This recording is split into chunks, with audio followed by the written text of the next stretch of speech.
Mr. Snow, after everything you've seen out there in the world,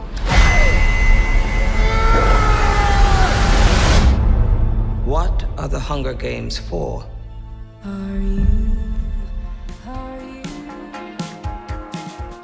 It's been 8 years since we said goodbye to the Hunger Games franchise with Mockingjay Part 2.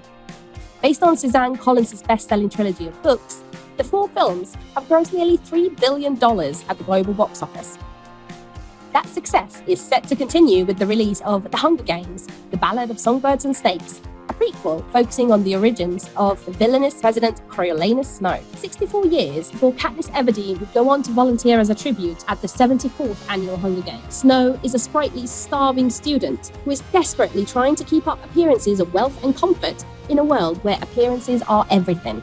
He, along with the rest of his graduating class, are assigned as mentors in the Hunger Games, and Snow is assigned to mentor Lucy Gray Baird, the girl tribute from District 12. Snow quickly develops feelings for the mysterious Lucy Gray, but his efforts to help her in the games might just cost him his future. While the love triangle in the original Hunger Games films between Katniss, her fellow tribute Peter, and childhood friend Gale always felt a little out of place in what otherwise was a franchise focusing on a war bubbling underneath the surface, the budding romance between Snow and Lucy Gray feels powerful here. But The Ballad of Songbirds and Snakes is, more than anything, a character study and a villain origin story. How did this seemingly charming, even sympathetic boy grow into a cruel and unjust man? For those who have read the book, The Ballad of Songbirds and Snakes mostly delivers. Running over 500 pages, was always going to be tough to fit into a single film, even if that film runs over 2.5 hours. Director Francis Lawrence and writers Michael Leslie and Michael Arndt streamline certain events, and characters disappear as suddenly as they appear, but for the most part, The Ballad of Songbirds and Snakes flows brilliantly. The production design turns most rooms into arenas of their own, in which Snow must compete just as much as Lucy Gray has to in the real arena.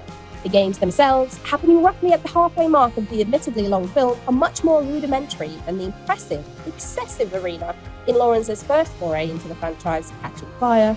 They are no less brutal. Like in the previous films, Lawrence successfully creates an impression of violence, while never showing too much of the bloodshed. The film doesn't dwell on the games for too long, which might prove disappointing for many, but the real, much juicier themes lie outside of the capital arena. The casting here is simply phenomenal. Tom Blythe balances the good and evil in Snow well, and there's an Anakin Skywalker-like innocence to him that is constantly on the verge of tipping into full-blown villainy. While we know Snow becomes the president of Panem, Lawrence and Blythe fascinatingly weave Snow's future into his present to keep us satisfied. Rachel Zegler, still so early on in her career, proves to be the real star of the film as Lucy Gray. While she was utterly wasted in Shazam! Fury of the Gods, and Steven Spielberg's West Side Story mostly played on her innocence, The Ballad of Songbirds and Snakes gives her a role to really sink her teeth into. Viola Davis is majestic as the deranged head game maker, Dr. Volumnia Gaul, and Peter Dinklage commands the screen as Dean Casca Highbottom, who proves to be a far more tragic character than you'd imagine. Only Jason Schwartzman feels a little out of his depth as Lucky Flickerman, with a performance that can't match Stanley Tucci's equivalent from the original films. Surprisingly, The Ballad of Songbirds and Snakes only improves on the films that came before it. It's such a satisfying prequel, and one of the best villain origin stories we've seen lately. Its timely themes and considered performances make this a victorious return to both Panem and the world of the Hunger Games. As it stands, there are no bad films in the Hunger Games franchise, which is an achievement in itself.